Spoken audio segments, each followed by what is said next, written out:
Hi, this is AJ again. Welcome to the next lesson. This lesson is called Small is Beautiful. Small is Beautiful is the name of a book by E.F. Schumacher. It's a very interesting book. It's a little bit difficult to read. The level of English is actually fairly difficult. But I do recommend it. If you have an advanced level of English, go ahead, try to read Small is Beautiful. It's an excellent book.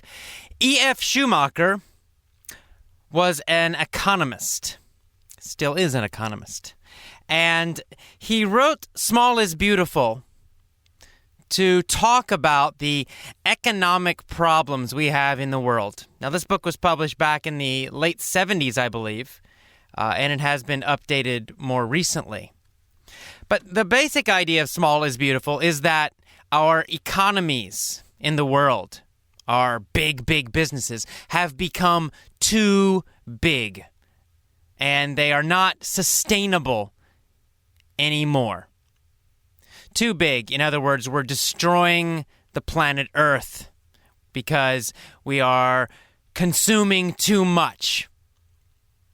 Our economies are too big, our population too big, our companies too big, everything has grown too large.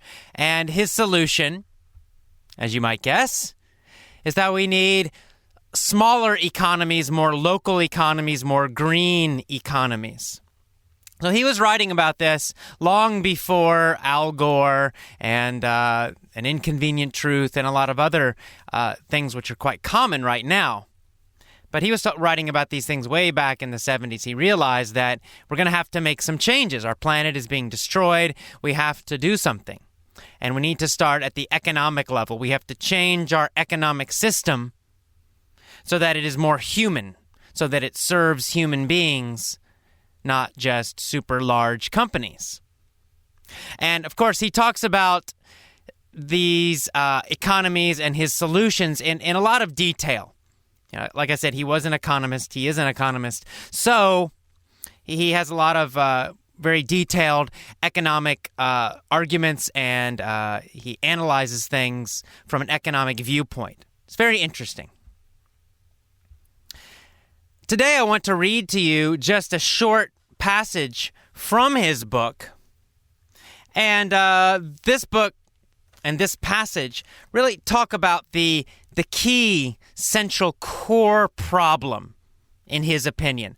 What is the most basic problem? What is causing all these economic problems we see in the world, all the environmental destruction, the wars we see constantly? What's the root cause? And let me read from the book right now. Economically, our wrong living consists primarily in systematically cultivating greed and envy, and thus building up a vast array of totally unnecessary wants. It is the sin of greed that has delivered us over into the power of the machine. If greed were not the master of modern man, how could it be that the frenzy of consumerism does not abate at higher standards of living?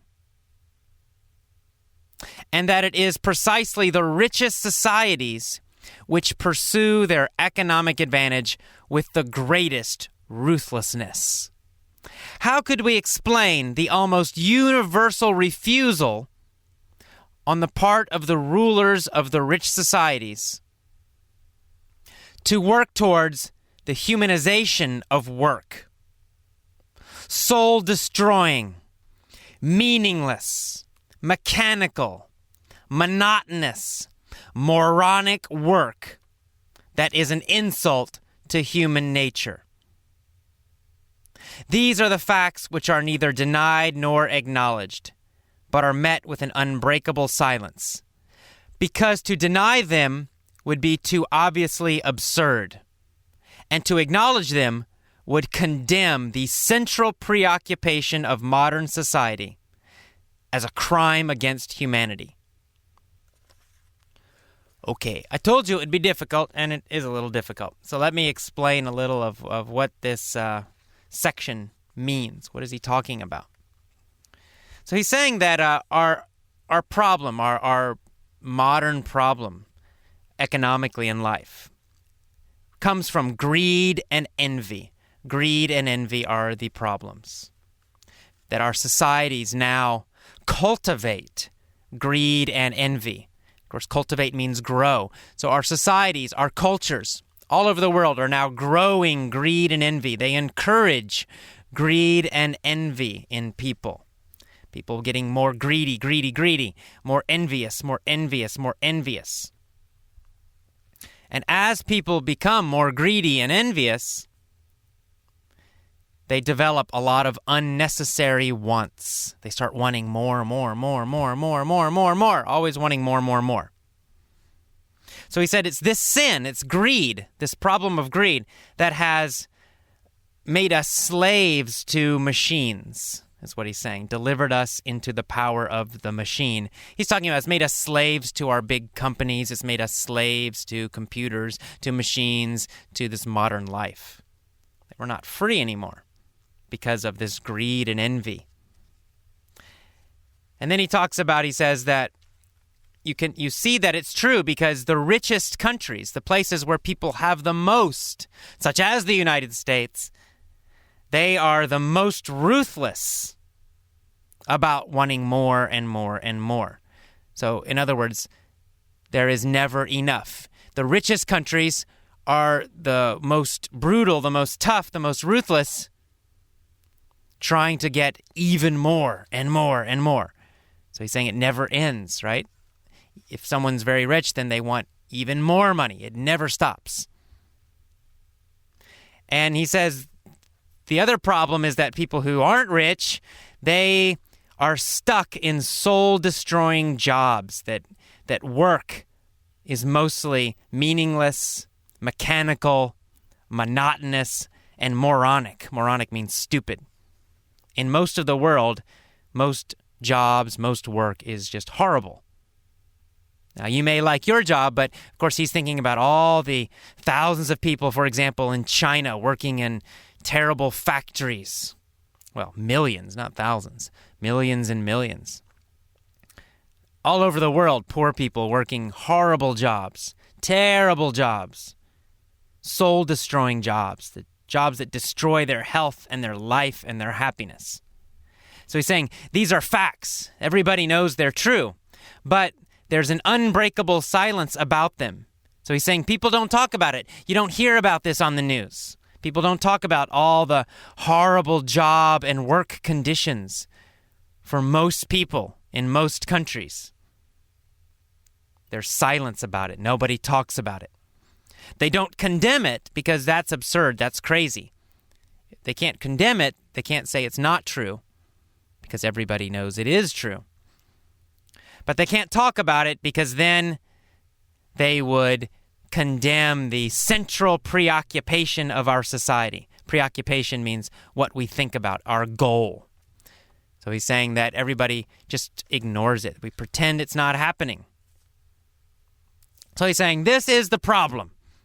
The central problem, that we're creating so much greed and envy everywhere, that our whole economic system is driven by greed and envy, that our whole culture, global culture, is based upon greed and envy.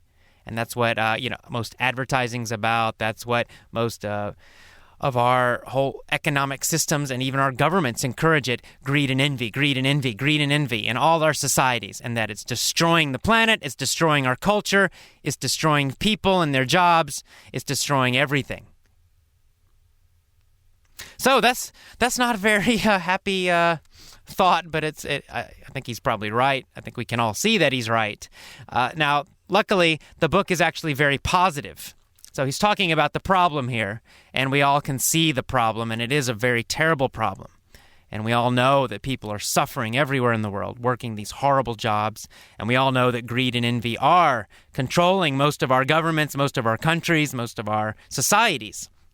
But the good news is that in this book, Small is Beautiful, he has a lot of great solutions about creating local economies that are not based upon greed and envy. And creating sustainable economies, meaning that they can keep going year after year, decade after decade, century after century, without destroying the earth, without destroying people. So this book is a very practical book. He has a lot of very, very practical suggestions on how we can change. So I do highly recommend reading Small is Beautiful by E.F. Schumacher. And if you don't read that, then I hope you will at least start learning more about ecology and the green movement and sustainable economics, because these are very, very important issues to our planet, to everybody living on it. So I hope you enjoyed this. Small is Beautiful. Next is, of course, the vocabulary lesson. So I'll see you next time. Bye-bye.